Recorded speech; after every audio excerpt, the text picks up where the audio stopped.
Guys, so I know I haven't done a lot of videos here lately. We've been in the process of moving, which has been a whole lot of fun, and I've used a lot of my poker time to study instead of play. But what I have here is the last day of September, and in month to date, I've played a little over 7,000 hands.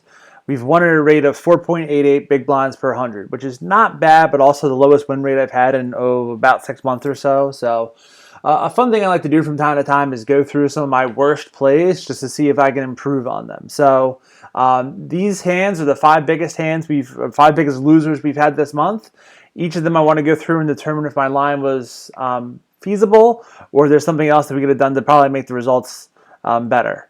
A lot of you guys are asking me some good questions, so please leave a comment. Feel free to send me an email if you have a question or you want a hand reviewed. I love talking about this. I love trying to share knowledge with one another, and that is how I learn.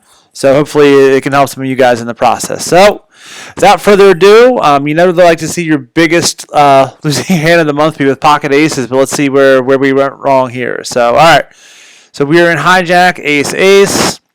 Folded to us. Normal 3 big blind raise. Nothing fancy there.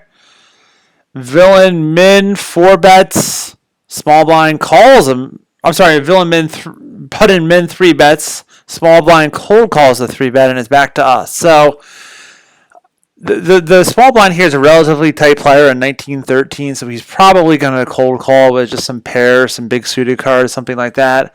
This guy here, in almost 1,000 hands is real loose. 7% 3 bets, not terribly high, but you have the best hand in poker. So especially I consider the small blind being mostly dead money. I squeeze here every time. Probably want to go, normally when you're 4-betting, you want to get about 2.5 to 3 times the initial raiser. So that'd be somewhere in about, the $1.25, $1.50 range. The caller here, you probably want to go to about 2 or 2.25. What do I make it here? $2, so I think that's fine. A call from the initial 3-better, a fold from the small blind. So the small blind probably had a pair that he was trying to set mine and just ultimately wasn't getting the price for it.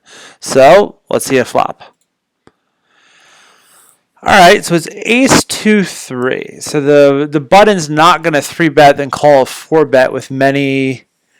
I think I remember what hand this is. He's not going to cold call a 3-bet. He's not going to 3-bet then cold call a 4-bet with a lot of pairs of 2s and 3s. He's not going to call it with 4 or 5. He'll have some ace high hands, some large pairs. Things that ultimately don't stack up too well on this board. So if he has an ace king, some guys even 5-bet that pre-flop. He might have an ace queen and an ace jack. He could have kings, queens, jacks. It might only call a single bet. What I see here is a board, and this is in hindsight because I remember this hand, but I see a board that's somewhat connected, meaning there's some 4s and 5s that he theoretically should not be set mining with, but some guys, it's low stakes, some guys do. Also, with the 2 flush draw cards and the possibility he has an ace, you probably want to be betting here probably a little bit big, probably somewhere like the 250 range, half pot a little bit more. This is something I've looked at playing recently. When you have top pair, if there's any, or top set, if there's any type of scariness on the board, just bet it. Don't slow play. I know what happens here. I check. He checks behind.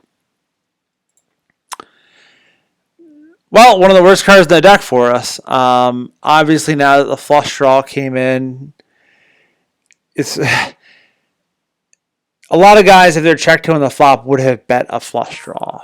So perhaps, as I unfortunately remember the result of this hand, I'm being somewhat results oriented, but a lot of guys would have bet a flush draw on the flop if checked to. Certainly, I could check raise on that. He might have bet an ace if checked to on the flop, although there's only so many ace combinations left. As played, if you check here, you're telling him you don't have the flush. You're almost better off putting in a small $1.80 or $2 bet. When you get the situation, if you check, you're telling him you don't have a flush. So you also have flushes in your range. With the king out there, you have queen jack suited, you have queen 10 suited, 9-10 suited, jack 10 suited, not jack 9 suited. So you have some suited combos that would hit flushes here. He's the more likely to. It's a 3-bet pot, though. He probably is playing just about the same hands. And honestly, some of those hands I just mentioned, I probably don't 4-bet. So maybe as the 4-bet caller, he has more flushes here than I do. That's going to be tough. Probably the correct play, the way you played, is to check and reevaluate. But what do we do here? Come out small. If you're going to come out, if you're going to bet here, you have to bet small. Now, if you get called or even raised, you got to check the price because you do have a set. Think about it. There's 3 2s out there. There's 3 3s out there, and at least, well, as far as you know, 3 kings out there and another ace. There's 10 cards out there that make you a boat or quad. So 20% of the time in the river, you're going to either boat or quad up. So even if he raises you, that doesn't mean you're not getting the equity to continue. So at this point, he raises to $8, so you are not getting the equity to continue. It is unfortunate because we don't know whether he's doing it with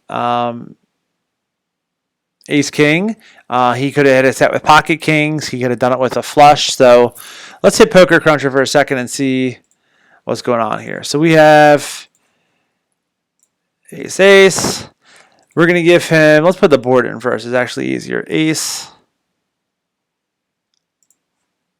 2, 3, king. So what hands would he raise here? He would raise, there's no pocket aces left. He would raise ace-king. He'd raise pocket kings. That maybe he called a 4-bet and got scared, although most guys are just going to get those all in pre-flop. He hit a set, and that's fine. He's going to call a smattering of spade hands. So, okay, well, there is no king, queen of spades.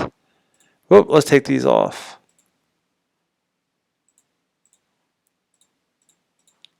Oh, that's why it's saying 0. Jack, queen, jack of spades, jack, 10 of spades. There's no ace, jack of spades. There's not a lot of spade hands. I mean, I'll give him 10, 9 of spades. Whoop, did that wrong. So if you guys are ever trying to adjust the suits of a hand, come down here is you want to actually, the jack 10 here, you want to select that, then just uncheck the suits that you don't want. So here, it's hard to give him too many. With the ace on there, the ace cuts out so many flush draws.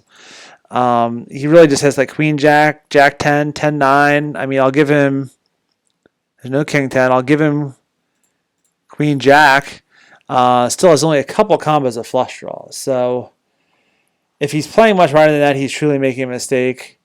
We'll give the benefit that we'll give him jack 9. It's not a hand that he should be calling with, but you never know what these guys do. I'm just trying to give him one more flush draw, one more like nut hand to see where our equity falls. We're going to check that. So right here, I mean, if you look at that, though, there's no...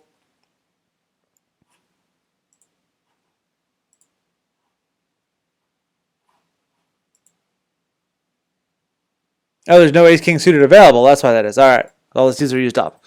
So if you look here, he has 5 hands that are flushes that we lose to. We have 6 hands that are ace-king or pocket kings that we beat. So right here, I mean, you're winning a decent portion of the time. You have the ability to improve to a boat. So you probably still have 55% equity. 58% equity.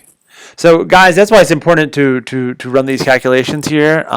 There are some times that you still win. There are also some boats here and stuff that you lose to that are certainly unfortunate. We might have given him more flushes than he may actually have. But here you have 58% equity. If you look at your pot odds up here, you need 32% to call. I know in a small stakes game this is screaming flush, but we also don't know that. As we showed here, there are plenty of nut hands, 2 pair sets and stuff that he could do this with. Certainly at least enough that gives you the right price to call. So we do begrudgingly call here, I believe. We do. So, I mean, if he had pocket 5s or something on the river, he got there. Unlikely, but he got there. So we do not improve. We were all in, which means we got to see the card, and then we're realizing all the equity there. We're going to go to the end. He turns over jack 9. So it's fortunate that I included that in there. I mean, you could ultimately say that's very, very much a mistake to call a 4-bet with jack 9 suited. Your imposition wasn't a particularly large 4-bet. He even had a player left to act behind him, so that was a foolish call pre-flop on his part. If we run it down this way, we have the equity to call. It's certainly something where we screwed ourselves checking the flop. But honestly, you know, had I bet, let's go back to the flop. Had I bet something like 250, a guy like this probably calls. He probably calls even though he's not getting the right price in position. So tough hand. I think the mistake to learn here is on a coordinated enough boards to always bet the flop. In the rare chance that you do get a fold. Now, now that we didn't do that, we were pricing the calling. I do think we got the right price. I do think it was a correct turn call, but hey, we lost. Next, second biggest losing hand of the month is pocket aces. So we might have a problem here. So, all right, fold, raise. Fold. No reason to get tricky here. Just 3-bet this. No reason to get tricky. 3-bet to 90 standard. So as a guy, he's not 4-bet in 36 opportunities. He's a 39-18, so he's not playing. He's not playing real tight. So he's gonna the 18. The pre-flop will raise is not going to give him a super tight range. I mean, you would love to get 4-bet here because you either flat call and slow play or put in the 5-bet. Aces is a hand that I occasionally, if I get 3-bet or 4-bet, will not 4-bet or 5-bet. I'll just call and slow play at least a little bit. Kings I will not do that with. Queens I will not do that with. Most of the time, ace king I will not do that with. Sometimes suited you want to, but you want to have some aces in all of your ranges, including the call range. So that's usually a good strategy, but. He calls the 3-bet. I've changed some of my HUD stats here, so now I have a stat that says fold a 3-bet after raising. So after putting in a pre-flop raise and getting 3-bet, he only folds 30% of the time. He never 4-bets, so he's probably calling down with the top. What is that? About 12% of hands, something like that. So it gives us an idea what he's working with here. So different board than the last hand, still a draw heavy enough board. So he'll have some pocket jacks here that have 3 to a straight. He'll have some queen jack of an open ender. He has the sets. He probably has 9s and 10s, maybe 3s. He has 10-9, at least the 2 suited combinations of that. So there's some hands you're behind, but there's also enough draws that'll get there. Even a king queen of diamonds, for example, that has a gut shot and a backdoor flush draw probably calls unreasonable size flop bet. You have a strong overpair. So again, I think it's important that we c-bet this flop. I probably go a little smaller on this one than the last one, just because there's probably more combinations of like middle cards that he has that will call and can pick up equity. So here, go about $1, I would say. A check, go 70 cents, probably a little small just with the coordination of the board in there. You want to go a little bit bigger. So that was probably a sizing mistake. It's going to let him continue a little bit wider. We don't want that. All right. Well, he check raises. He min check raises on the flop. So he's a 4% check raise. Over 47 opportunities, he has check raised twice. I'm not going to click on the notes because I'm pretty good about going to these guys and trying to make check raise notes, and I don't see what I did for this hand. That is certainly not promising. It's hard to fold here with pocket aces, but he could have the 10s, the 9s that are certainly drawing thin. He's not 4-betting that much, meaning it's probably unlikely that he does it with draws. We can run the equity calculation, but we're giving him literally 2 pairs or sets. We're not in very good shape. Question is here, are you good 15% of the time? So let's just look at it here. We got 3, 9, 10. 3. Oh, that's his hands. So let's put in my hand first. Ace. Ace, I get the suits right. Won't matter in this case. No, let's get it right. I'm dedicated to perfection. All right. Here the board is 3, 9, 10. 9, 10. Make that all right. So what would he check raise with? So if he's doing it just for value, he's doing it with 3s, 9s, 10s, 10-9 suited. He shouldn't have 10-9 off, certainly not a 3-bet pot. And that's it. Oh, I don't even have this one right. I'm going crazy here. At least give myself the rockets. So you're not doing good against that range. I mean, you lose the entire range. Obviously, there's some aces that come out that would give you a set. There's only 2 of those. If he has the 2-pair combo, there's other. No, if he has the 2-pair combo, a 3 would boat up. So normally, if he has just like 9s or 10s or a set of 3s, you could. How do I phrase it? If he has 2 pair, it unblocks from the 9s and 10s. So if he has If he has like a nines and tens, Jack could come out and make a better two pair for you, but it's hard. Certainly, you could pair the three and improve that way. You get runner, 4, 5, 5, 6, 6. There are a couple of them, but there's not too many possibilities for that. So I'm guessing here you have the price to call. You have 15% equity. I'm guessing you only got like 28%. Oh, 12% equity. You don't have the price to call. So that is why you do these exercises. If he's ever doing this with any bluffs or draws, like a queen jack suited, a jack 10 suited, let's even give an ace 10 suited for a top pair, that probably improves you to 28 or 30%. So that puts you at 40. So if he's doing this with some top pair plus draws, he even do he probably doesn't have jack 8. If he's ever doing with any of those hands, you have the correct price to draw here. He's probably not doing it with jack 10 because that is a pair that should call. Top pair may do it just because the guys do it. So let's leave him just the open-ended straight draw. He probably doesn't have 8-7. That gives you 25% equity. So it's real important to try to figure out what your opponent's doing. If he's doing it with some draws and stuff, that you certainly can justify calling. If he's doing it with only the nuts, which a 4% thing here indicates he might be. Probably, I hate to fold ace, but this may just be a fold because we ran the math and it certainly looks like it. So I'm starting with aces I call, which you need 15% equity. I don't necessarily think that's a mistake. So it's a 7. So we didn't assign him a range of jack 8, but that's certainly an open-ended straight draw hand that just got there. I'm not going to change my range, though. We'll keep him on this, which is probably fair to the two pairs, the sets, as well as the most likely open-ended straight draws. Man, now that he bets almost pot, you're blocking a lot of the diamond draws just because you have the ace. Not that that's really something you saw him floating. This has to be a fold. At this point, he's not going to bet those.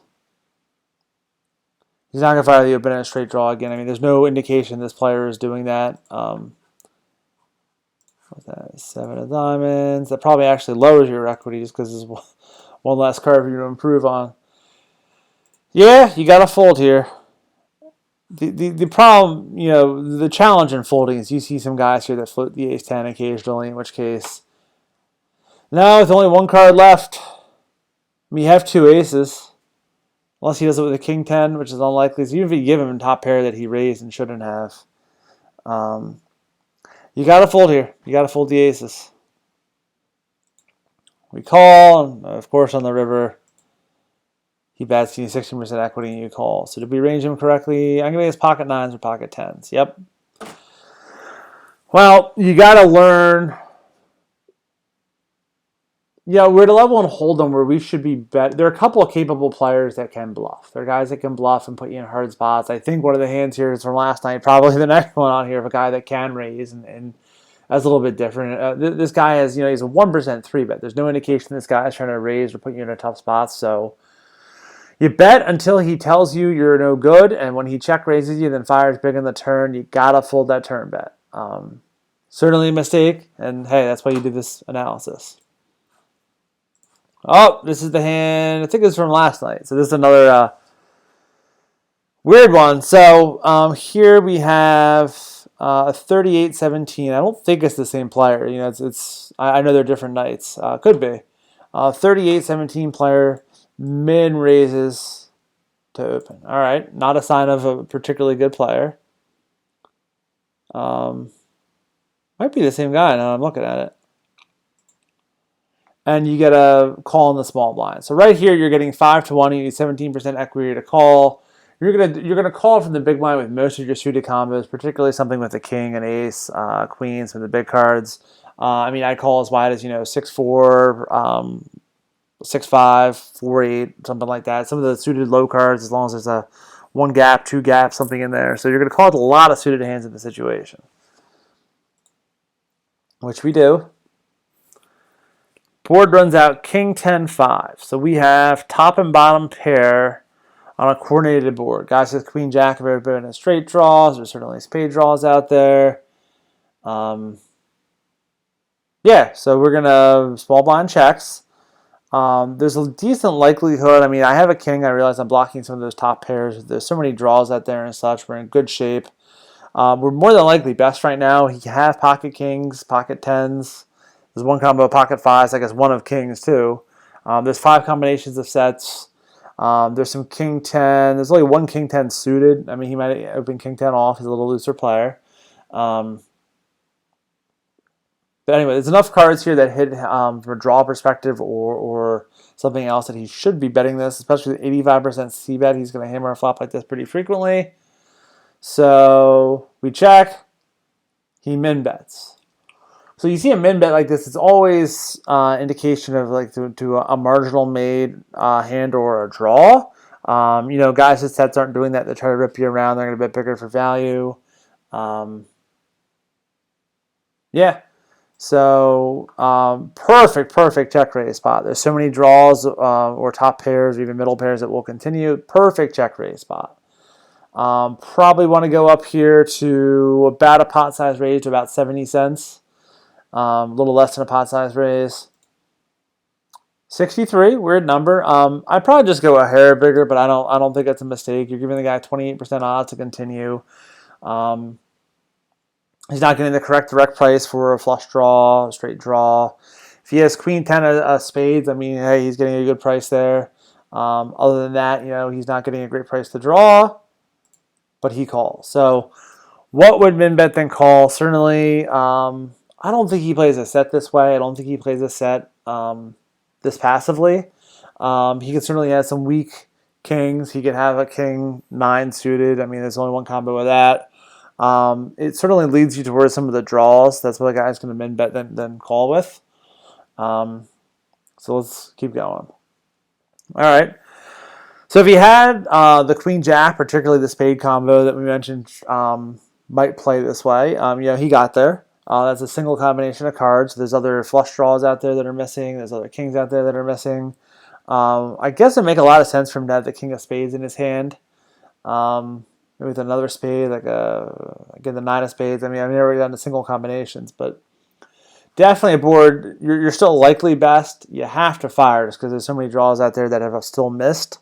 If he had a 10, he could have 10-9 and turned a 2 pair that will call or raise.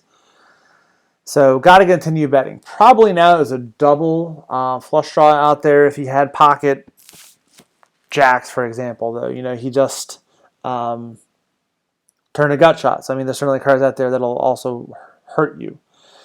Probably want to bet pretty big here, like 175-80% pot, somewhere in the 140-150 range.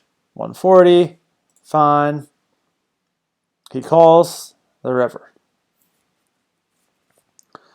Not an ideal river. So let's give this guy some cards here. So we have a king 5, 10-5, 10-5, king 9, 2. So what does he call a check raise of on the flop? Call a large turn bet with. So I'm trying to figure out where we are on the river. So he may do it with some weak, you know, ace 10 that he's just floating around. We'll give him that. He's going to do it with some kings. He's not going to do it with the ace king, but he's going to do it with some maybe.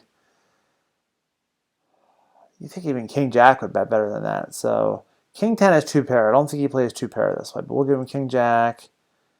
Turned king 9 might play that way. Maybe some king 8. Some, I don't think king suited that plays way, but we'll give him a couple of these guys as well. Probably not king 9 off. Maybe these pairs here. I don't think he plays sets this way. If he turned a set of 9s, he might play it that way. Then he's going to do it with a smattering of draws here. So let's see, queen jack. Well, queen jack got there on the turn. He probably doesn't do it that way. There's not a queen. There's not a jack 10. He's gonna do it with all these.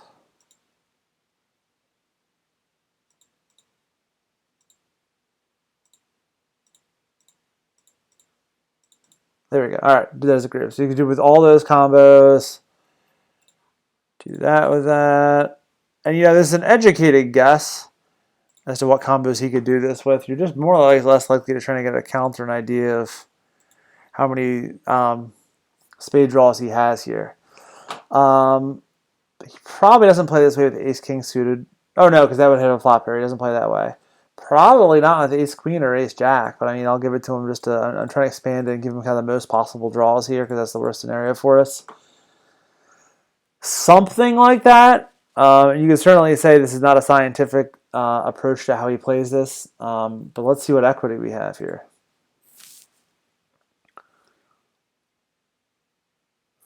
So there are a lot of, there's some one pair hands we still beat. You see, where does he have one pair? There's some one pair hands we still think that we beat. Maybe that's being a little generous in regards to the number of one pair hands that he has. I mean, ace-10 might play this way with the top pair, or I'm sorry, with the second pair. That might even be a little loose. I'm going to adjust that. I'm going to take that out. I don't think he does this with the second pair. So I think it's probably only a king or better. So all the pairs of tens I'm pulling out. So it's just going to be a king or better. So that eliminates, 9 combos, a second pair. So now you're getting closer to 50-50. The challenge here is if you actually look at not your hand but your range, you're going to be calling from the big blind here with something like, I mean, you're not going to call with these best hands here. Whoop, I'm not going to call some of these best hands here. I probably don't call from a practical standpoint with hands like that. Probably don't call with hands like this. Call that. Probably not that. But if you look here, just to give you an idea, and I'm not narrowing the range here, but you're smacking this thing. If you look at combos, I mean, you have 40 combos of flushes in your range where he has 14. And again, we're not narrowing this down correctly, but if you think about it from a range perspective, you have a lot of flush draw combos here. So I don't think it's a mistake to go for a bet here. Probably a reasonably sized one because you're hoping to get called by something worse. A one pair hand, a two pair hand. Put him in a tough spot. So probably betting somewhere here about $2 is correct. 230 is right at half pot. It's probably not a mistake. And I remember where this goes and guy jams on me. So that's where you start to think by player type. You need to be right 31% of the time to make this call. Is two pair here good 31% of the time? If you clear this out, get back to king 5 against his projected range. I mean, it says we're good here 51% of the time. It's just a guy like this, I think we can take top pairs out of his range now. So let's take out the kings without the flush draws. Kings without the flush draw.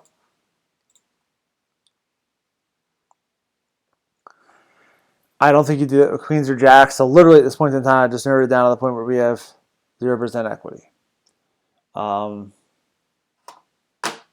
This is why you do these exercises. You got to work on narrowing guys' hands from street to street. This is a mistake. I know we called. I know we lost here. He did river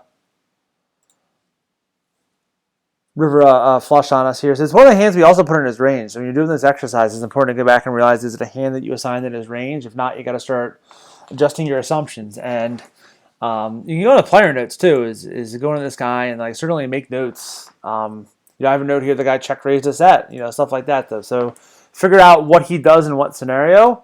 Here, let's make one here even. So come in here. You can hit rivered. Give your little tag. Jammed. Rivered. Flush. So that way you know his tendency on the river. And it's just one piece of information. But in 1,000 hands on the guy, at least one time when you saw a rivered flush from him, and you saw a river raise, I should say, how he played it. So, all right. Hey, guys, these aren't all pretty. This is why you do this analysis. You have to look at your own play and be critical or you'll never get better. So, queens. At least the last hand wasn't a great starting hand. So, hopefully one of these is a legitimately tough spot. I didn't do something wrong. So, all right. So definitely a different villain. So this guy is a tighter villain, a 1913, 4% 3-bet. Only c-bets 39% of the time. I'm going to 3-bet this. He only folds to 3-bet after raising 52% of the time. So he holds about half his hands out. Okay. 3-bet to 90. He calls. So right now, let's start by assigning him a range. So he's opening 13%. You can even look further. So that is the hijack seat from button, go jack, hijack, or the middle position here. So they gave him a raise first in at 14. He's folding, folded 3-bet after raising. So he's folding about half the hands. So he has about 7% of hands left. 3-betting the top 4%. So what I like to do is just come out here to like 11%. Remove some of the top hands here. And guys, we're guessing here. I'm just removing some of these till I get down to about 7% of hands. And again, it's a guess. Maybe he probably does a 4-bet 10. So let's go with that. We're going to maybe a few too many hands. I'm going to put ace queen back in there just because I think he's more likely to flat that. We're going to leave that as his range. So we're going to be villain 2 here. Queen. All right. So that's our best guess. So how I narrowed it down, just to explain one more time, is you look here from this position here. He's doing a raise first in, excuse me, 14%. Fold a raise after 3-betting at 45%. So he's folding a little less than half the time. So he is somewhere around 7 or 8% of hands that he's playing. So what I did is I gave him 7 plus 4 is 11. I added 11% of hands in here, took the top 4% or so off. We're at 7.8%, certainly, a reasonable assumption based on what we see. I have noticed guys are very likely to call with these small pairs and try to set mine. So that might be what he was doing here. So, all right, to a flop. All right, so 4-6-3. So it's certainly a very coordinated flop. But if you look at his actual range we gave him, where does this hit him? So he has pocket 6s in his range. He does not have 4s or 3s. Certainly, we could our range analysis could be wrong. But when you do this type of exercise, you got to make a group of assumptions and stick with it. He does not have 5s for the open-ended straight draw.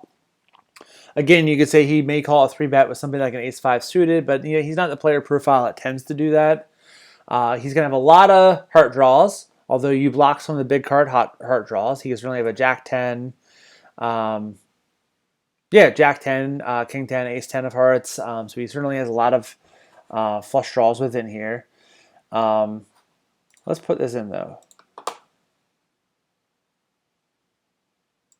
4-3-6, 4-3-6. Yep. So cool thing you can do here in PokerCruncher here is instead of deal to river, go back here and deal to flop, and this gives you your closest thing you have to flop Zilla natively on a Mac. So his range isn't doing too good. So at the flop at this point in time, though, we have 97% equity. If you look at, he's a flush draw 6% of the time that will continue. He's an inside straight draw 6% of the time will continue. So if you look,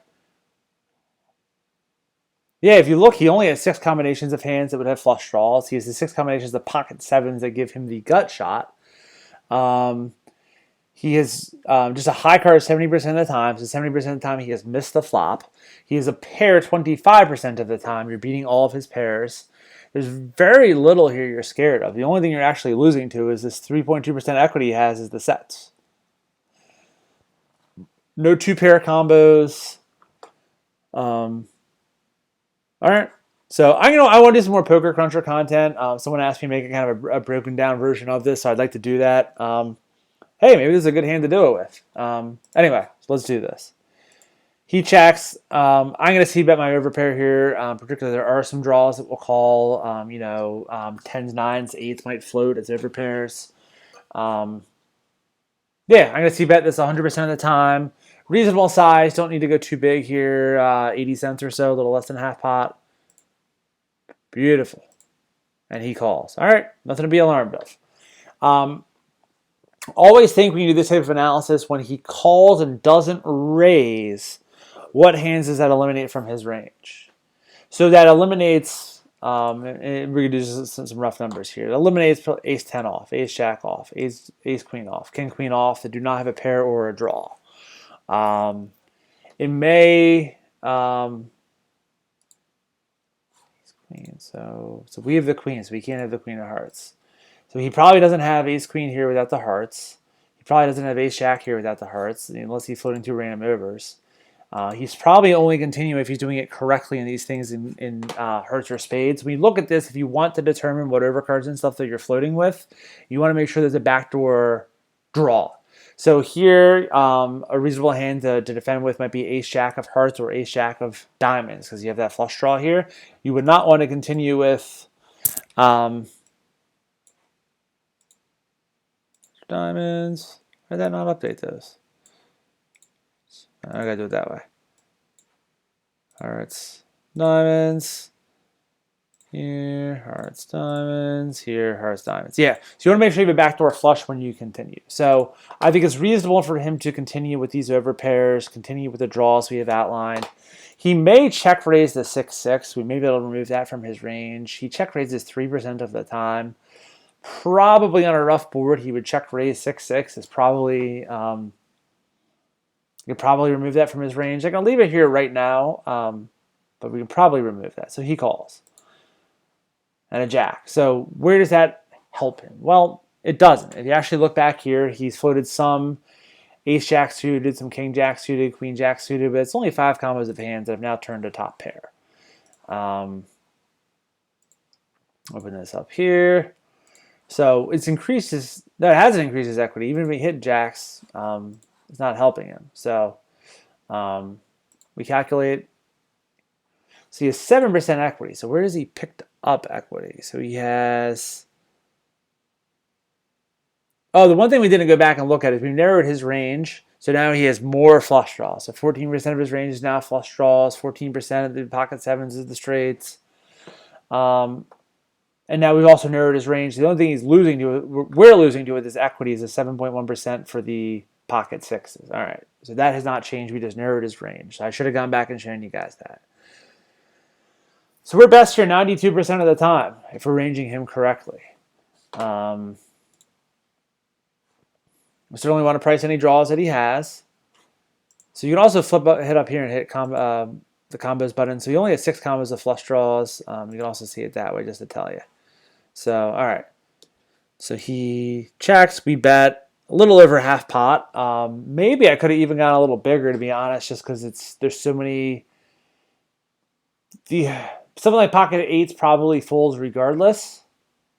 Just because he's on an overcard and saw 2 bets and got scared. The flush draws continue regardless, so you want to go bigger. So maybe about 250 would have been better. So I don't know that I like that bet sizing, but we're here. So I would have gone 250, which is about 70% pot. All right. And we get check raised. So I don't have a turn check raise stat here on my HUD. If you come in here to turn, where does it give you a check raise? Where does it give you a check raise? Check raise. Well, I wish I had seen this at the time. Out of 58 opportunities, he had never check raised. So what would he check raise here? If you look at his range we assigned him, the only set he has, the only hand that's beating us is pocket sixes. Does he do it with like an ace jack of hearts that turned top pair and now has the nut flush draw and is overplaying their hand? I mean, literally, guys, we can narrow this down, and that's, I mean, ace jack, oh, wrong way. Hearts, pocket sixes. I mean, if that's the only range you're giving the guy, you're narrowing it down too far for one. I mean, if he has that, you're screwed. Yeah, 3/4. Well, look at it this way: 3/4 of the time he has to set, 1/4 of the time he has to draw that you're ahead of. So you can never narrow a guy down to 4 combinations. So either he's doing something weird with a draw, playing a top pair poorly, which a tight player wouldn't do, or that jack helped him in a way that we didn't count on. So when we gave him his initial range, we kind of assumed that he would 4-bet pocket jacks. He's 4-betting 6% here. You could also look back at the initial range and see should we have added jacks to it? Did we take out jacks prematurely, and that's actually part of what he has? I don't know. Definitely a possibility. So let's play it through. We call, and I do think the call here is correct. We face a 10 river and get jammed. Well, at this point in time, he's really jamming 470 because that's what you have. So you're getting 15 plus 4 is 20. Well, we're rounding here. 15 plus 5 is 20, plus 5 is 25. So you need, 19. Oh, it gives you up here even 19% equity to call. I mean, are your queens good here 19% of the time? I don't know. Probably. Do you have a jack 10 of hearts to turn the top pair? Now 2 pair and wanted to jam it. I do think when you just look this way against a relatively straightforward opponent, that you have to call here. I think if you're right 19% of the time, I think with an overpair you have to call. I'm not loving it. I definitely think that jack helped him in a way. So let's see where we ended. So we do call. Well, all right. So this is where we got to make an assumption about his range here. And the one thing I'll show you here in PokerTracker 4 is it does keep track of called 3 bets out of position. So you see jack, jack. So when I do this analysis, it'll add these results to the hands immediately. And sometimes I don't like to go back and look at them because I want to kind of construct my own range. And, it's a hand that, I may have 4-bet in that situation. He didn't. So, and that's okay. And not everybody plays like you. But, just having we had, 10s to 6s down here. So just having his range be 1 pair off cost us some money. And that's okay. I mean, you're going to lose some of these hands based on this. So out of the 4 hands we've seen so far, this is the one I feel we played the best. Yeah, all right. Last one here. Ooh, ace-6 offsuit. Where did I get myself into trouble here? So I've been working on trying to raise more from the small blind. I had posted something in a poker forum recently about the correct steal percentage from the small blind. I mean, we can click in here and see it. When I posted it a couple thousand hands ago, it was 26%. It's going to take a second to load here. So if you always go to the pre-flop, it'll tell you your attempt to steal, give some steal stats on opponents. It's important to know your steal stat from different positions. So here's giving me 32%. I had seen 26 before. I narrowed down maybe the last 10,000 hands. It was a little lower or something. So it is what it is. But the button, the cutoff doesn't mean much to me. The button, 46% is you probably want to be opening close to 50% of hands, maybe even more than 50% of hands when folded to on the button. So we could even argue that's a little light. I had seen in my last 10,000 hands from small blind a percentage of 26. I had posted a question about it. A lot of guys said you wanted to get that up to the 40s. So perhaps I'm stealing a little too little from the small blind. But you think about it this way, it's a loose, aggressive opponent here is the only problem here. The 20% 3-bet is certainly alarming because you don't want to get 3-bet. Yeah, you don't want to get 3-bet and have to deal with this. Certainly, you're blocking ace king, ace queen, ace jack, ace 10. You're blocking all the ace hands, and certainly it's a good hand to raise with from the small blind. If we go to our charts here, let's just go to small blind strategy. Ace 6 off. So we say it's a raise and a fold. So this is something, if we just follow the charts, we should be raising from the small blind and folding to further aggression. So let's see what we do. So he raises. Well, guys, the 20% 3-bet.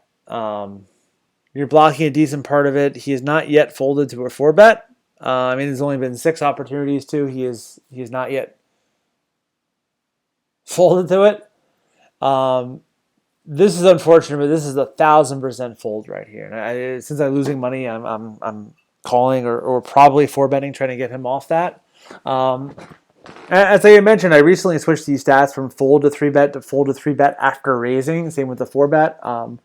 More practical stats, and I find it's changing my decision-making process on some of these hands already. And hey, maybe this is one of them where if I'd seen this, I would have played it differently. But this is a fold. This is a very clear fold. The charts say it. You just don't have enough equity to continue. What do we do? Oh, we 4-bet and we 4-bet real large. So normally when you 3-bet, you want to do it, 4-bet, you want to do it at somewhere like 2.5 to 3 times the bet out of position. So somewhere if you want to do like 330 or something, though, I would understand. The 450 is just out of line unless we really think he's going to fold based on this stat here. And again, it's only 6 opportunities. I don't think he's going to fold. So, yeah. So he calls, and now you're in a tough spot. I mean, if this was a situation for me, I would have the overpairs that have jacks. Man, you don't get the situation that gives a small blind too often. I probably have all the overpairs. I probably don't 5-bet the aces just to try to trap the guy a little bit, though. I may have every overpair. I may not have kings because that seems to be the hand I'm most likely to 5-bet. And why is that? Because aces, you're comfortable just kind of slow playing and trapping the guy a little bit. Queens and jacks probably want some protection, and kings, no, queens and jacks aren't good enough where you want to 5-bet it.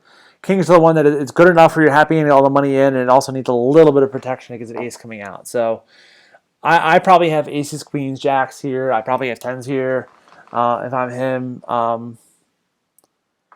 So we got here. So all you can do is probably fire a single bet for a decent size.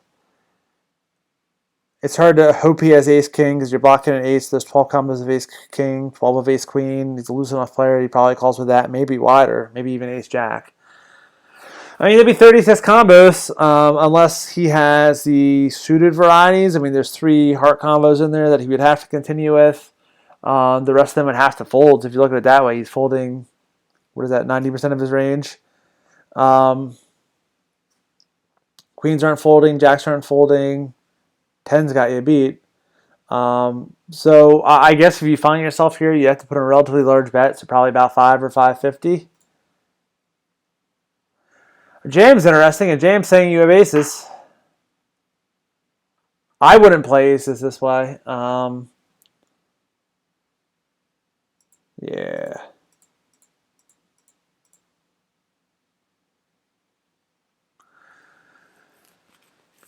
Well, this is a situation where we just got stuck pre-flop by a bad play. We raised correctly from the small blind. And let's look here for big blind against small blind raise, ace-10 suited. So they do like the 3-bet here. Whoop. We're going to have to call her back in a second. They do like the 3-bet here when they do that raise. So it wasn't bad from his point of view. I guess he made the right play. It's just I defended that very, very poorly. So, guys, and the one thing is, we did have a winning month. We were up almost 5 big blinds for 100, and not that that's fantastic results, but, that probably puts us in the top 10% of players at this stake. I'm going to guess at least 50% of the guys aren't winning it. Some guys are breaking even. Yeah. So that's it, guys. So certainly if you have questions on this, I appreciate your guys' feedback. If you play something differently, please let me know. I love trying to trade information with you. So if you guys have got hands or ideas or something, though, leave a comment, shoot an email. I'm looking to build a community here and do some talking. So good luck in all your games, guys. Let's crush it.